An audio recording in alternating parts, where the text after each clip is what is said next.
I tried this sandwich. This is fine. You can't have it. You're not making Then go work for it and get your own sandwich. I got this made. For sandwich is a sandwich of the people. No. You should.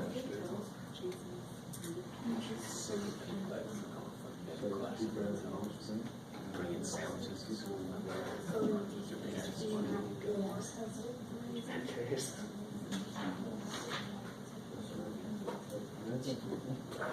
All right, guys, so this first one shouldn't be too hard. And just in general, any math class you're in, people in the math class have very different backgrounds. So you could be very, very familiar with the math and the ideas behind anything we talk about, including probabilities. Well, that's great, right? Just enjoy that feeling.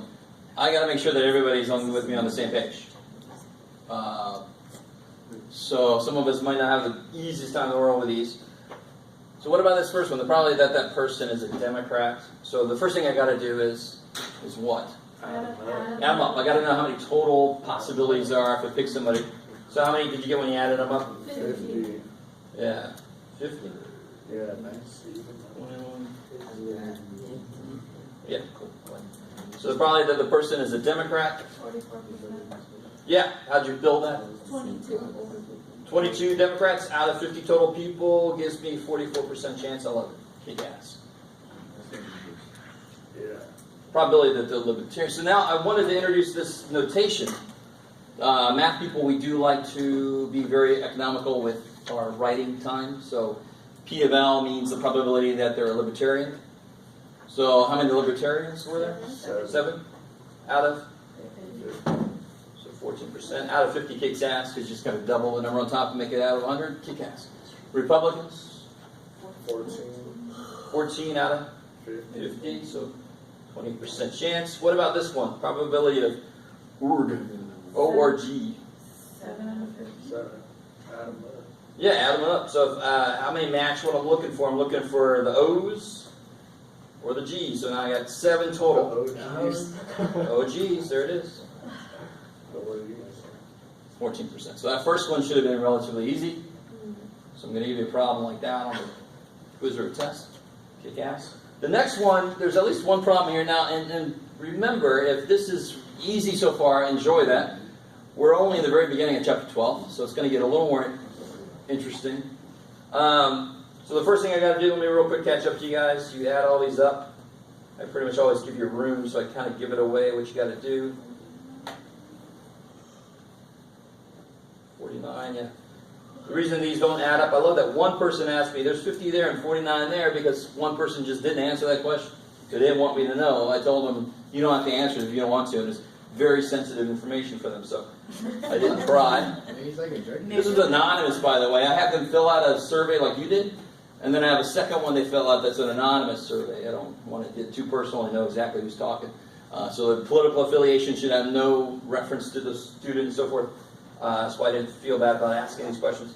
So it's probably the student I pick. If I pick one student out of here, it was probably they used T-Mobile. 16 out of 49. So probabilities always have to be between what two numbers? What's the lowest the probability could be?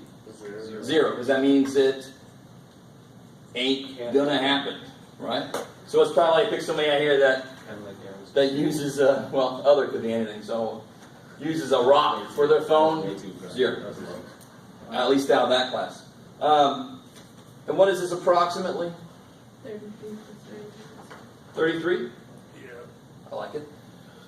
So the smallest the probability can be is 0. The largest it can be is 1 or 100%. Right? 110% is normally a psychological thing, giving something 110%.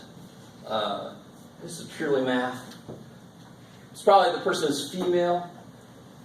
30. Is everybody able to read this thing correctly? I always have a few people that look the wrong way for these for some reason, but females, there's 30 total.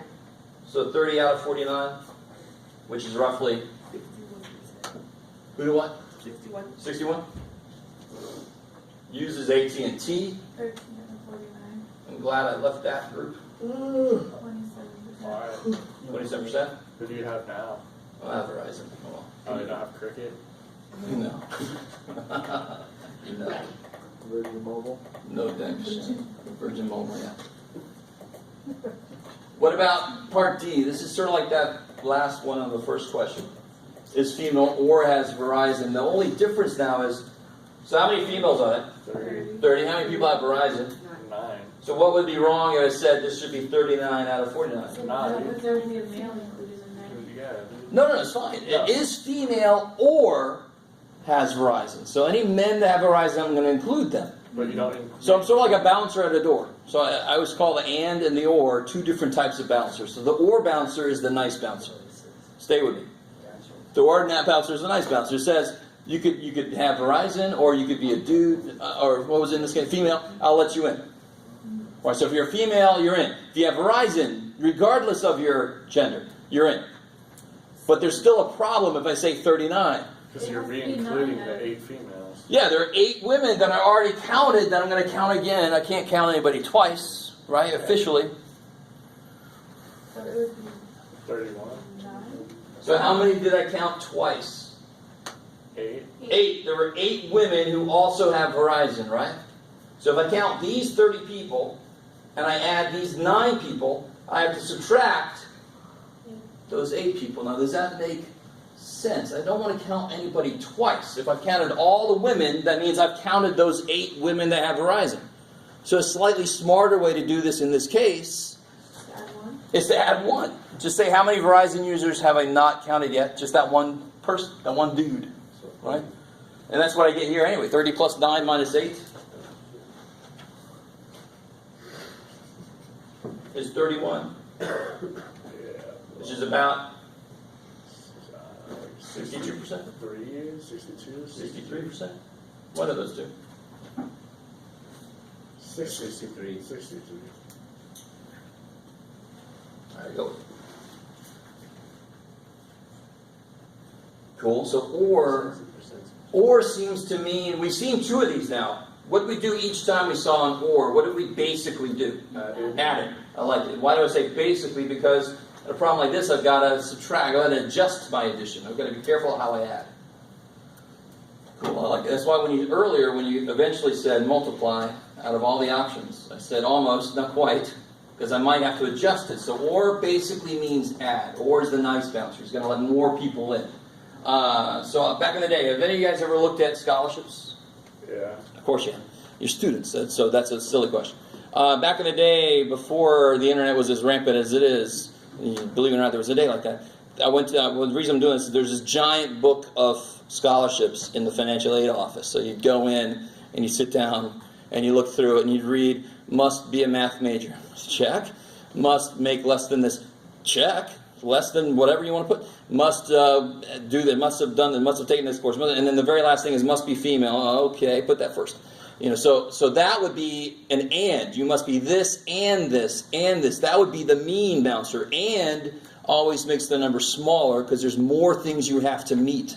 There's more conditions you have to meet. So like this next problem uses sprint and is male. So you're only going to count them if they meet both of those conditions. So it's 2 out of 49. Kick ass. So 2 people meet both of those conditions. They are men and they have sprint out of 49. 4%. 4%. Kick ass. So this last one is the most weirdest problem on there. Most weirdest? Most weirdest, yes. Grammar is my strong point. Not. So use this T-Mobile given that they are male. So what do I know about the person? They use T-Mobile. Careful. No, what am I given? They're male. What's the full question here? The full question would be find the probability that that student uses T-Mobile. So I don't know if they use T-Mobile. Find the probability they use T-Mobile given that they are men. Given that they are male. So out of the men only, right? Kick ass. So the bottom is going to change. My total number of options can't be everybody. It's only the dudes. So what's going to be on the bottom? Yeah, out of 19 dudes, because that's what I was given. 8 of them. Kick ass. 8 of them have T-Mobile. So it's basically like you pretend that this is your whole world is these dudes up here, right? So 8 people have T-Mobile out of 19. Because I just take all of them and throw them out of my data. Yeah. But that sounded really bad. You agreed very quickly, didn't you? 8 out of 19, what's that roughly? 42. 42%? What's the probability? Alright, I like it. Probability, you're going to finish that question. What was the probability that somebody uses T-Mobile, period? 33. 33%. That's the probability that they use T-Mobile. If I knew they're a man, does that change the probability that they use T-Mobile? Apparently, To what? If you use the word given, maybe. added 9%. Yeah, so whenever you see the word given, that could change the probability. It's going to change the bottom, because you're given more information. It can't be everybody. It can only be out of those things that I told you. So this is the idea of conditional probability. It's used all the time. Given that you studied, what's the probability you're going to make a good grade on the test?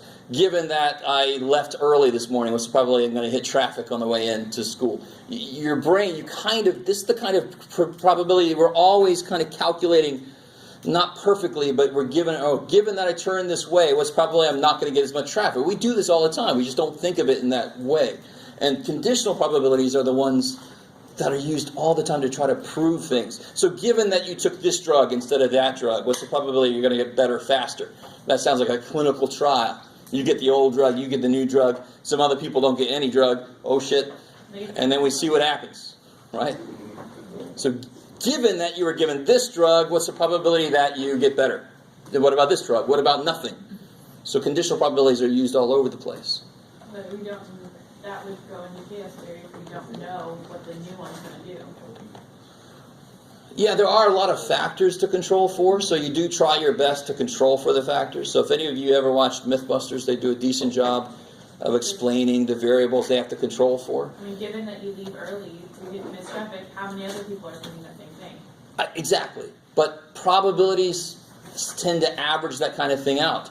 Right? Your decision to do something doesn't necessarily affect other people. You would call that you're independent from their choices. Right? Unless they saw you and said, she knows something. Right? All right, maybe. So there's a lot to probability, and a lot of probability is not hardwired in our brains. Some of it we do automatically, but most of it makes no sense immediately because it's not the way we're biologically wired to work. Cool. All right. Yeah.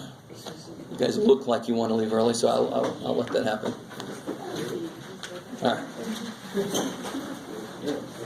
Oh, one more thing. Don't forget about the quiz. Is it just chapter 9? Just chapter 9. Just chapter 9. Just geometry, that's all. I'll give you the formulas. All of them, or? Yes. Well, we'll see. Maybe not squares. For the quiz, maybe. For the test, we'll talk about what you got to know. Why not for the squares or triangles? Yeah, if you don't know this rectangle area formula, something's